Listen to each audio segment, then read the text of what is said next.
Assalamualaikum warahmatullahi wabarakatuh.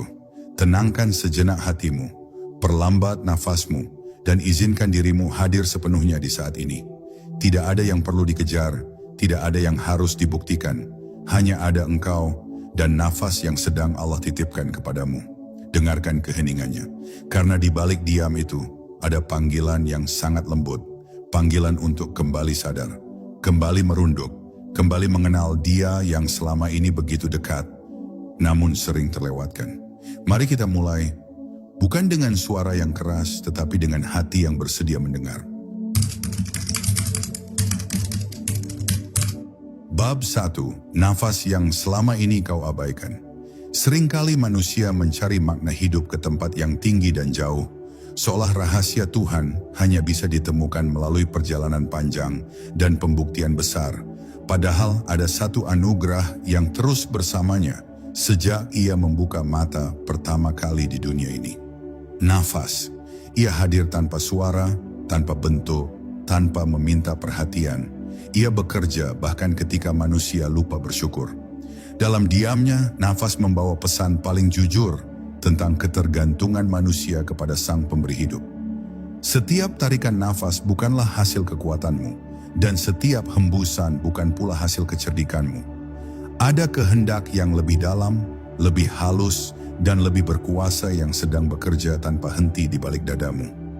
Manusia sering merasa hidup karena rencana, usaha, dan pencapaiannya. Ia lupa bahwa sebelum semua itu ada, ia sudah hidup lebih dahulu karena izin. Nafas adalah bukti bahwa hidup ini bukan milik kita, melainkan titipan yang terus diperbarui setiap detik. Andai Allah menghentikan satu saja izin itu, maka berhentilah seluruh cerita dunia yang sedang kita bangun dengan penuh kesungguhan. Disinilah makrifat mulai mengetuk pintu hati, bukan dengan logika yang keras, tetapi dengan kesadaran lembut bahwa diri ini sepenuhnya bergantung. Ketergantungan inilah yang sejatinya melahirkan ketenangan, bukan ketakutan. Ketika seseorang mulai menyadari nafasnya, ia sedang belajar membaca ayat yang tidak tertulis di kertas, tetapi di dalam dirinya sendiri. Nafas datang dan pergi tanpa menetap, mengajarkan bahwa hidup bukan tentang menggenggam, melainkan tentang menerima dan melepaskan. Ia tidak bisa ditahan selamanya, tidak bisa dipercepat sesuka hati, dan tidak bisa dikendalikan sepenuhnya. Disitulah rahasia tauhid bekerja secara halus, membimbing jiwa untuk tunduk tanpa merasa terpaksa. Nafas seakan berkata dalam keheningannya bahwa hanya ada satu yang benar-benar berkuasa, dan selainnya hanyalah yang dikuasakan. Banyak orang mengucapkan kalimat tauhid dengan lisan, namun hatinya masih sibuk merasa memiliki hidup. Padahal tubuhnya sendiri telah bersyahadat tanpa suara sejak lama. Setiap nafas adalah pengakuan diam-diam bahwa tidak ada daya dan kekuatan kecuali dari Allah. Jika kesadaran ini benar-benar hadir, maka kesombongan akan melemah dengan sendirinya. Manusia tidak lagi memandang hidup sebagai panggung pembuktian diri, melainkan sebagai ruang penghambaan yang penuh kasih. Dari sinilah kelembutan ruhani tumbuh, bukan dari banyaknya bicara tentang Tuhan, tetapi dari kehadirannya yang dirasakan dalam setiap detik kehidupan. Maka jangan terburu-buru mencari pengalaman spiritual yang luar biasa, sebelum engkau benar-benar bersahabat dengan nafasmu sendiri. Duduklah dalam keheningan, rasakan keluar masuknya dengan penuh kesadaran, dan biarkan hatimu belajar perlahan. Di sana ada kebijaksanaan yang tidak diajarkan oleh kata-kata. Di sana ada tauhid yang tidak diperdebatkan, tetapi dihayati. Saat engkau menyadari bahwa hidupmu berlangsung dari satu nafas ke nafas berikutnya, disitulah awal perjalanan ruhani dimulai. Bukan dengan melangkah keluar, tetapi dengan kembali ke dalam, menuju kesadaran bahwa engkau hidup karena Dia, dan kepadanya seluruh nafas ini akan kembali. Bab 2. Nafas dan kepasrahan yang tak pernah kau sadari. Ada satu pelajaran tauhid yang sangat halus, namun terus-menerus diajarkan kepada manusia tanpa henti, yaitu tentang kepasrahan. Nafas mengajarkannya bukan dengan perintah, tetapi dengan kenyataan. Engkau boleh berniat menahan nafasmu, namun tubuhmu akan melawan pada waktunya. Engkau boleh berusaha mengatur iramanya, tetapi pada akhirnya ia akan kembali berjalan sesuai hukum yang telah ditetapkan. Dari sini, Manusia yang jujur pada dirinya akan mulai menyadari bahwa kendali yang ia banggakan selama ini hanyalah ilusi kecil di permukaan kehidupan. Dalam kepasrahan nafas, tersimpan pengakuan paling jujur tentang siapa diri kita sebenarnya. Kita bukan penguasa hidup, melainkan yang dikuasai oleh kehidupan itu sendiri. Nafas tidak meminta pendapatmu untuk bekerja. Ia tidak menunggu keputusanmu untuk masuk dan keluar. Ia bergerak karena perintah yang lebih tinggi, lebih dalam, dan lebih sempurna. Ketika hati mulai memahami hal ini, maka perlahan runtuhlah keangkuhan yang selama ini tersembunyi rapi di balik rasa mampu dan merasa cukup. Makrifat tidak selalu datang dalam bentuk pengalaman besar yang mengguncang jiwa. Ia sering hadir sebagai kesadaran sederhana yang menyentuh keheningan batin. Nafas adalah pintu masuknya. Saat engkau menyadari bahwa bahkan hidupmu berlangsung karena engkau dikehendaki untuk hidup, disitulah kepasrahan berubah dari keterpaksaan menjadi ketenangan. Tidak ada lagi perlawanan terhadap takdir karena hati telah memahami bahwa segala sesuatu berjalan dalam pengaturan yang maha teliti. Orang yang hidup dalam kesadaran nafas tidak mudah gelisah oleh perubahan dunia. Ia tahu bahwa sebagaimana nafas datang dan pergi, keadaan pun silih berganti. Tidak ada yang benar-benar menetap, kecuali Dia yang menetapkan. Dari sini lahir sikap menerima tanpa pasrah buta dan berusaha tanpa merasa paling menentukan. Hatinya bekerja, tetapi egonya perlahan diam. Inilah bentuk ibadah yang jarang disadari. Ibadah yang berlangsung terus-menerus tanpa perlu disaksikan siapapun. Ketika kepasrahan ini tumbuh, tauhid tidak lagi terasa sebagai beban keyakinan, melainkan sebagai rumah yang menenangkan.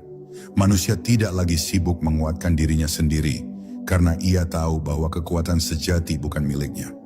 Setiap tarikan nafas menjadi pengingat lembut bahwa hidup ini sedang dijaga, dan setiap hembusan menjadi ajakan halus untuk menyerahkan kembali.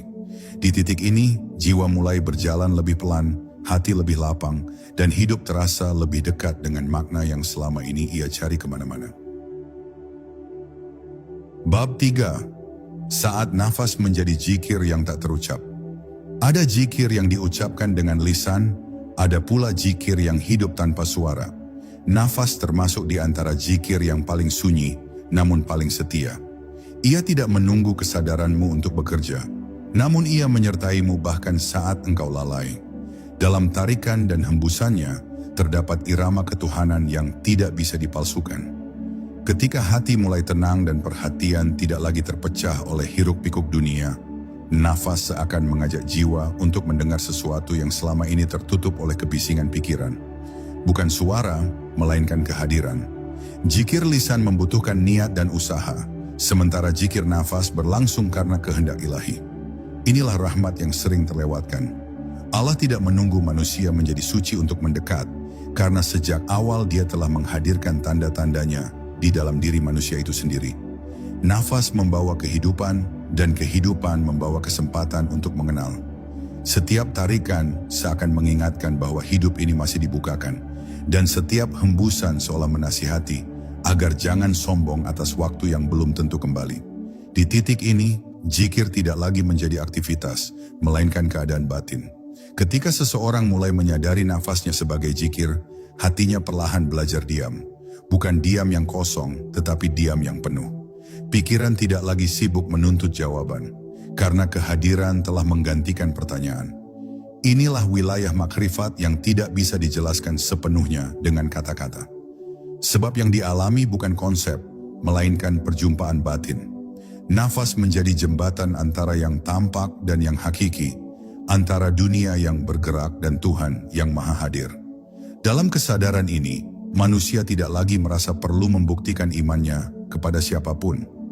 Ia tidak sibuk mengukur amal orang lain, karena perhatiannya tertuju pada kebersamaan yang halus antara dirinya dan Sang Pemberi hidup. Setiap detik menjadi sakral, bukan karena ritual, tetapi karena kesadaran. Bahkan aktivitas paling sederhana pun terasa bernilai, sebab dilakukan dalam kehadiran. Nafas yang disadari melunakkan hati, mengikis kekerasan ego, dan membuka ruang bagi kasih yang lebih luas. Saat nafas telah menjadi zikir, hidup tidak lagi terasa terpisah antara dunia dan akhirat. Keduanya menyatu dalam kesadaran yang sama. Makan, berjalan, bekerja, dan beristirahat tidak lagi terasa hampa, karena semuanya berlangsung dalam naungan pengenalan. Inilah tauhid yang hidup, bukan sekadar diyakini. Tauhid yang tidak hanya diucapkan, tetapi dirasakan dalam denyut kehidupan. Dan dari sini, perjalanan ruhani melangkah lebih dalam. Bukan untuk menjadi lebih tinggi, tetapi untuk menjadi lebih hening, lebih sadar, dan lebih dekat kepada Dia yang sejak awal tidak pernah jauh, tidak pernah.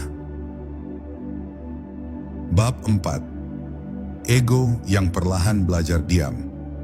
Di dalam diri manusia ada sesuatu yang selalu ingin diakui, dilihat dan dipastikan keberadaannya. Itulah ego.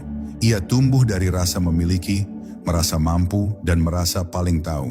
Namun ego memiliki satu kelemahan yang tidak bisa ia sembunyikan. Ia tidak pernah mampu mengendalikan nafas. Setiap kali nafas disadari, ego seakan kehilangan pijakan. Karena kesadaran itu mengingatkan bahwa hidup ini tidak sepenuhnya berada di tangan manusia. Dari sinilah perjalanan ruhani mulai memasuki wilayah yang lebih dalam dan lebih jujur. Ego senang berbicara tentang Tuhan, tetapi gelisah ketika diminta menyerah. Ia nyaman dengan konsep, namun resah dengan kepasrahan. Nafas datang sebagai guru yang lembut namun tegas, mengajarkan bahwa tidak semua hal perlu dikendalikan. Ketika engkau menyadari bahwa nafas tetap berjalan, meski engkau berhenti memikirkannya, disitulah ego mulai melemah. Ia perlahan mengerti bahwa keberadaan dirinya tidak sepenting yang selama ini ia kira. Ada kehidupan yang lebih luas dan lebih hakiki yang sedang berlangsung tanpa meminta persetujuannya. Dalam makrifat, melemahnya ego bukan berarti hilangnya fungsi diri, tetapi kembalinya diri ke tempat yang semestinya. Nafas tidak menghilangkan tubuh, justru menghidupkannya. Demikian pula kesadaran tauhid tidak menghancurkan manusia, tetapi membebaskannya dari beban keakuan yang berlebihan. Saat ego tidak lagi memonopoli kesadaran, hati menjadi lapang. Manusia tidak lagi sibuk mempertahankan citra, karena ia telah menemukan nilai dirinya dalam penghambaan, bukan dalam pengakuan. Ada keheningan tertentu yang muncul ketika ego mulai diam. Keheningan ini bukan kekosongan, melainkan kedalaman. Di sana tidak ada kebutuhan untuk menang, tidak ada dorongan untuk selalu benar, dan tidak ada kegelisahan untuk selalu terlihat. Nafas mengalir dengan ringan, seolah selaras dengan batin yang tidak lagi menolak kenyataan. Dalam keadaan ini, seseorang mulai merasakan bahwa hidup tidak perlu dilawan, karena hidup itu sendiri adalah undangan untuk tunduk dan percaya. Ketika ego telah belajar diam, tauhid tidak lagi terasa sebagai tuntutan berat, tetapi sebagai cahaya penuntun. Manusia mulai berjalan dengan kesadaran bahwa dirinya hanyalah bagian kecil dari kehendak yang maha luas. Ia berusaha tanpa merasa paling menentukan dan menerima tanpa kehilangan tanggung jawab. Nafas terus mengalir sebagai pengingat setia bahwa selama hidup ini masih berlanjut, selalu ada kesempatan untuk kembali merendah, kembali sadar, dan kembali kepada Dia yang menghidupkan segalanya tanpa pernah membutuhkan apapun. Bab 5. Nafas dan kesadaran tentang waktu. Manusia sering mengira waktu sebagai sesuatu yang panjang dan tersedia, seolah hari esok sudah pasti menunggunya dengan sabar. Padahal waktu tidak berjalan dalam hitungan kalender, melainkan dalam denyut nafas yang terus berganti. Setiap tarikan adalah awal, dan setiap hembusan adalah akhir kecil yang tak pernah kembali. Nafas mengajarkan bahwa hidup tidak disusun dari rencana besar semata, tetapi dari detik-detik sederhana yang sering diabaikan. Ketika seseorang mulai menyadari nafasnya, ia sedang belajar menghargai waktu, bukan sebagai milik, tetapi sebagai amanah yang terus bergerak menuju titik yang tidak bisa dihindari. Kesadaran tentang waktu seringkali datang terlambat, ketika tubuh mulai melemah dan nafas tidak lagi selega dulu. Namun bagi hati yang jernih, nafas telah lama memberi peringatan tanpa ancaman. Ia mengalir dengan ritme yang tidak bisa dihentikan, seolah mengingatkan bahwa hidup tidak pernah menunggu kesiapan manusia. Dari sini tumbuh kebijaksanaan yang sunyi, bahwa menunda kesadaran sama artinya dengan menyia-nyiakan anugerah. Bukan karena hidup harus dijalani dengan tergesa-gesa, tetapi karena setiap saat memiliki nilai yang tidak dapat digantikan. Dalam pandangan makrifat, masa lalu dan masa depan hanyalah bayangan pikiran. Yang benar-benar hidup hanyalah saat ini, dan saat ini selalu hadir bersama nafas. Allah tidak ditemui di waktu yang telah berlalu, dan tidak pula di waktu yang belum tiba. Dia disadari di kedalaman kesadaran sekarang. Nafas menjadi pintu masuknya, karena ia selalu berada di saat ini. Ketika hati melekat pada nafas, pikiran perlahan berhenti mengembara, dan jiwa mulai merasakan kehadiran yang selama ini tertutup oleh penyesalan dan kekhawatiran. Orang yang hidup dalam kesadaran waktu tidak sibuk mengejar banyak hal sekaligus. Ia memahami bahwa kualitas lebih dalam daripada kuantitas. Ia tidak menghabiskan hidupnya untuk mengisi waktu, tetapi menghidupkan waktu. Setiap aktivitas dilakukan dengan penuh perhatian, karena ia sadar bahwa tidak ada satupun nafas yang sia-sia. Bahkan diam pun menjadi bermakna, karena di dalamnya ada penerimaan. Nafas mengajarkan bahwa ketenangan bukanlah ketiadaan gerak, melainkan keselarasan dengan apa yang sedang terjadi. Ketika kesadaran ini menetap, hidup terasa lebih sederhana namun lebih dalam. Tidak banyak penyesalan tentang yang telah lewat, dan tidak banyak kecemasan tentang yang akan datang. Yang ada hanyalah kesiapan untuk hadir sepenuhnya dalam nafas yang sedang berlangsung. Disinilah tauhid menemukan bentuknya yang lembut. Pengakuan bahwa waktu bukan milik manusia dan hidup bukan untuk dikendalikan, melainkan dijalani dengan kesadaran dan kepasrahan. Selama nafas masih berhembus, kesempatan untuk mengenal, tunduk, dan kembali selalu terbuka. Dan ketika ia berhenti, jiwa yang sadar tidak terkejut, karena ia telah lama belajar berpamitan melalui setiap hembusan yang ia jalani dengan penuh makna. Bab 6. Saat nafas mendekatkan pada perpisahan. Ada satu kenyataan yang jarang ingin disentuh oleh kesadaran manusia, meski ia selalu hadir dengan sangat dekat, yaitu bahwa setiap nafas sedang membawa kita menuju akhir. Bukan dengan cara yang menakutkan, melainkan dengan cara yang sangat tenang dan pasti. Nafas tidak pernah berteriak bahwa ia akan berhenti, ia hanya terus berjalan sampai saatnya ditarik kembali. Dalam ketenangan inilah tersimpan hikmah besar, bahwa kematian bukanlah kejutan bagi kehidupan, melainkan kelanjutan yang telah lama dipersiapkan tanpa kita sadari. Bagi jiwa yang tenggelam dalam dunia, kematian terasa seperti pemutusan yang kasar. Namun bagi hati yang telah belajar dari nafas, kematian adalah kepulangan yang perlahan diperkenalkan. Setiap hembusan adalah latihan melepas, dan setiap tarikan adalah kesempatan terakhir untuk sadar. Nafas mengajarkan bahwa tidak ada yang benar-benar bisa dibawa pergi, karena sejak awal tidak ada yang benar-benar dimiliki. Kesadaran ini tidak melahirkan keputusasaan, justru menumbuhkan ketenangan yang dalam, karena hati tidak lagi menggantungkan makna pada yang sementara. Dalam makrifat, kematian bukan peristiwa yang ditunggu dengan cemas, tetapi dipahami dengan jernih. Ia bukan musuh, melainkan batas yang memperjelas arah. Orang yang hidup dalam kesadaran nafas tidak menunda perjumpaan dengan Tuhan sampai ajal tiba. Ia telah berjumpa dalam bentuk kesadaran setiap hari. Nafas menjadi saksi bahwa hidup ini berjalan dalam pengawasan dan kasih, bukan dalam kekacauan. Maka ketika nafas suatu hari benar-benar berhenti, jiwa tidak merasa dirampas tetapi dipanggil. Banyak manusia takut mati karena ia belum benar-benar hidup. Ia menghabiskan waktunya untuk mengumpulkan identitas, pengakuan, dan rasa aman semu. Nafas datang meruntuhkan semua itu dengan cara yang lembut, mengingatkan bahwa hidup bukan tentang bertahan selama mungkin, tetapi tentang hadir sepenuhnya selama diberi kesempatan. Ketika seseorang hidup dengan kesadaran ini, ketakutan terhadap kematian berubah menjadi kehati-hatian dalam hidup. Ia tidak lagi menunda kebaikan dan tidak lagi meremehkan kehadiran Tuhan dalam keseharian. Saat nafas mendekatkan kita pada perpisahan, ia sejatinya sedang mengajarkan adab pulang. Pulang tanpa beban, pulang tanpa tuntutan, pulang tanpa membawa selain kesadaran bahwa semua berasal darinya dan kembali kepadanya. Jiwa yang telah dibiasakan tunduk melalui nafas tidak kaget ketika pintu dunia ditutup, karena hatinya telah lama menghadap ke arah yang sama. Dan di sanalah tauhid mencapai kedalamannya yang paling sunyi, bukan sebagai ucapan terakhir, tetapi sebagai kesadaran yang telah hidup jauh sebelum nafas terakhir itu dilepaskan. Bab 7. Nafas sebagai guru yang tidak pernah pergi. Di sepanjang hidup, manusia bertemu banyak guru, namun sebagian datang dan sebagian pergi. Ada satu guru yang setia sejak awal hingga akhir, namun jarang disadari kehadirannya. Nafas. Ia tidak pernah meminta perhatian, tidak pernah menuntut penghormatan, dan tidak pernah meninggalkan pelajarannya.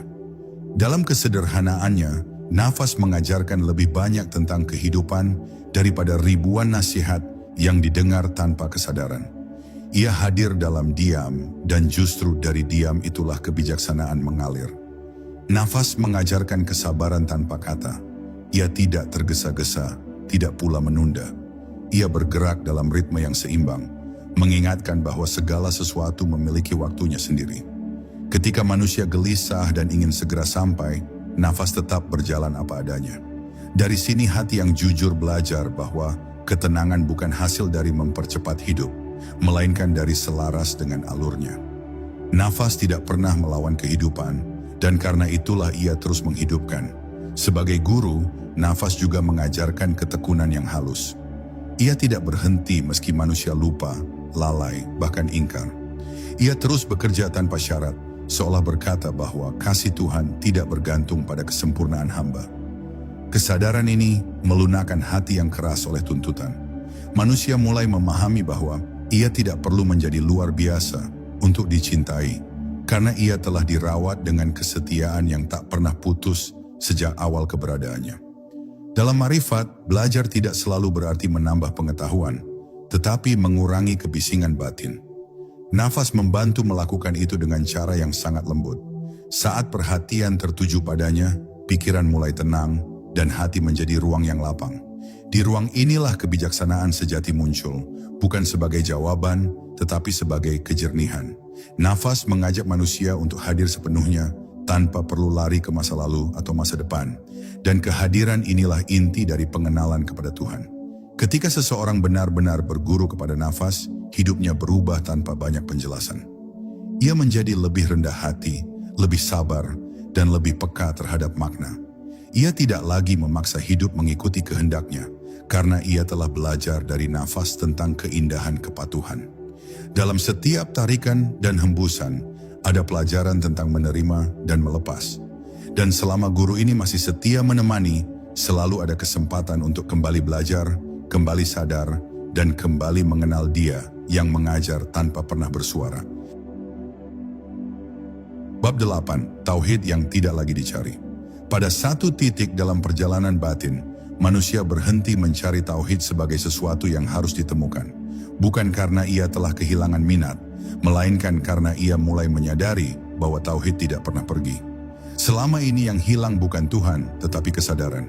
Nafas membuka tabir itu perlahan, menunjukkan bahwa keesaan Allah bukan konsep yang jauh di langit pemikiran, melainkan kenyataan yang terus bekerja di dalam diri. Ketika kesadaran ini hadir, pencarian berubah menjadi penyaksian yang tenang. Tauhid sering dibicarakan sebagai keyakinan yang harus dijaga, diperjuangkan, bahkan dibela. Namun dalam makrifat, tauhid dirasakan sebagai kehadiran yang tidak membutuhkan pembelaan. Nafas mengajarkan bahwa kebenaran tidak perlu dikuatkan dengan suara keras, karena ia berdiri dengan sendirinya. Setiap detik kehidupan berjalan dalam keteraturan yang tidak bisa disangkal. Dan keteraturan itu menunjuk pada Yang Maha Mengatur. Ketika hati melihat ini dengan jernih, iman tidak lagi terasa rapuh, karena ia berdiri di atas pengalaman, bukan sekadar pemahaman. Dalam kesadaran tauhid yang hidup, manusia tidak lagi sibuk memisahkan antara yang sakral dan yang biasa. Segala sesuatu menjadi tempat perjumpaan. Nafas yang mengalir di saat bekerja sama, nilainya dengan nafas yang disadari dalam keheningan. Tidak ada lagi kebutuhan untuk menunggu momen khusus, karena setiap momen telah mengandung makna. Dari sinilah lahir kehidupan yang utuh, di mana ibadah tidak terbatas pada ritual, tetapi meresap ke dalam cara memandang, berpikir, dan bersikap. Orang yang telah berhenti mencari tauhid tidak menjadi pasif, justru ia bergerak dengan lebih jujur. Tindakannya lahir dari kesadaran, bukan dari ketakutan atau ambisi. ia tidak merasa perlu menunjukkan keimanannya, karena kehadirannya sendiri telah memantulkan ketenangan. Nafas yang disadari menjaga hatinya tetap terhubung, sehingga ia tidak mudah terguncang oleh pujian maupun celaan. Di dalam dirinya ada pusat yang tenang, dan pusat itu tidak bergantung pada keadaan luar. Ketika tauhid tidak lagi dicari, hidup menjadi lebih sederhana dan lebih dalam. Tidak ada lagi kegelisahan untuk sampai, karena kesadaran telah berada di tempatnya. Nafas terus mengalir sebagai saksi bahwa Tuhan tidak pernah jauh. Ia hadir dalam kesunyian, dalam kesibukan, dalam kebahagiaan, dan dalam kelelahan. Dan jiwa yang menyadari hal ini tidak lagi bertanya kemana harus pergi, karena ia telah sampai di hadapan Yang Maha Esa tanpa melangkah kemanapun. Bab 9, ketika diri mengendur, hadir menjadi nyata. Pada tahap tertentu dalam perjalanan batin, manusia mulai merasakan kelelahan yang aneh, bukan kelelahan fisik, melainkan lelah mempertahankan diri. Lelah menjadi sesuatu, lelah terlihat benar, lelah merasa harus selalu kuat. Di saat itulah nafas datang membawa pesan yang sangat halus, bahwa mungkin yang perlu dilakukan bukan menambah, melainkan mengendur. Ketika genggaman terhadap diri sendiri mulai dilepas, ada ruang yang terbuka di dalam hati. Ruang ini tidak kosong, justru penuh oleh kehadiran yang selama ini tertutup oleh kesibukan menjadi aku. Diri yang kita kenal selama ini seringkali adalah kumpulan cerita, label, dan tuntutan. Nafas tidak mengenal semua itu. Ia tidak peduli siapa engkau kemarin dan tidak menuntut siapa engkau besok. Ia hanya hadir, setia di saat ini. Ketika kesadaran mengikuti kesederhanaan nafas, identitas yang berat perlahan melunak. Bukan hilang, tetapi tidak lagi mendominasi. Dari sinilah makrifat mengambil bentuknya yang paling sunyi, ketika keberadaan tidak lagi dipusatkan pada siapa aku, melainkan pada siapa yang menghidupkan aku. Dalam keheningan ini, banyak hal yang dulu terasa penting menjadi tidak lagi mendesak. Bukan karena hidup kehilangan makna, tetapi karena makna tidak lagi dicari di luar. Nafas menjadi saksi bahwa kehadiran Tuhan tidak perlu diundang dengan usaha yang rumit. Ia sudah ada, lebih dekat daripada pikiran yang mencoba memahaminya. Saat diri mengendur, kehadiran itu terasa lebih nyata, bukan sebagai bayangan konsep, tetapi sebagai ketenangan yang menopang seluruh pengalaman hidup. Orang yang mulai hidup dalam kesadaran ini tidak merasa perlu meniadakan dunia, namun ia juga tidak tenggelam di dalamnya. Ia berjalan dengan ringan, karena tidak membawa beban pembuktian diri. Keberadaannya tidak lagi berpusat pada ingin dipahami, melainkan pada kesiapan untuk memahami. Nafas yang disadari menjaga hatinya tetap terbuka, sehingga ia mampu melihat kehidupan sebagai rangkaian tanda, bukan sebagai ancaman. Dari sini lahir kasih yang tidak dibuat-buat, karena ia tidak lagi bersumber dari ego yang ingin diakui. Ketika diri tidak lagi menuntut untuk selalu hadir di depan, kehadiran ilahi mengambil tempatnya dengan lembut. Bukan dalam bentuk suara atau cahaya, tetapi dalam rasa cukup yang tidak bisa dijelaskan. Nafas terus mengalir, namun kini ia terasa seperti sahabat lama yang menuntun pulang. Pulang dari kebisingan keheningan, dari keakuan ke penghambaan, dari pencarian ke penyaksian. Dan di sanalah tauhid menemukan kedalamannya yang paling jujur, ketika yang ada bukan lagi siapa kita, tetapi siapa Dia yang sejak awal tidak pernah meninggalkan kita. Bab 10. Nafas yang kembali sebagai kesaksian. Pada akhirnya, akan tiba satu saat di mana nafas tidak lagi datang dan pergi seperti biasa. Bukan karena ia rusak, bukan pula karena ia lelah, tetapi karena tugasnya telah selesai. Nafas tidak pernah diciptakan untuk tinggal selamanya, ia hanya diamanahkan untuk menemani perjalanan sementara. Namun sebelum ia benar-benar kembali, ia telah lama menulis kesaksian di dalam diri manusia. Kesaksian tentang siapa yang menghidupkan, siapa yang memelihara, dan kepada siapa seluruh kehidupan ini bermuara. Selama hidup, manusia mungkin lupa, lalai, bahkan membangkang. Namun nafas tetap setia. Ia terus mengalir, membawa kesempatan demi kesempatan untuk sadar. Setiap tarikan menyimpan izin, dan setiap hembusan membawa pengingat. Ketika suatu hari nafas itu berhenti, yang berbicara bukan lagi lisan, tetapi kesadaran yang telah terbentuk sepanjang hidup. Bukan apa yang diucapkan menjelang akhir yang paling menentukan, melainkan bagaimana nafas dijalani sejak awal, dengan kesadaran atau dengan kelalaian. Dalam makrifat, kesaksian sejati bukanlah pengakuan yang dibuat-buat, tetapi keadaan batin yang telah menyatu dengan kebenaran. Nafas yang disadari melatih jiwa untuk jujur tanpa perlu dipaksa.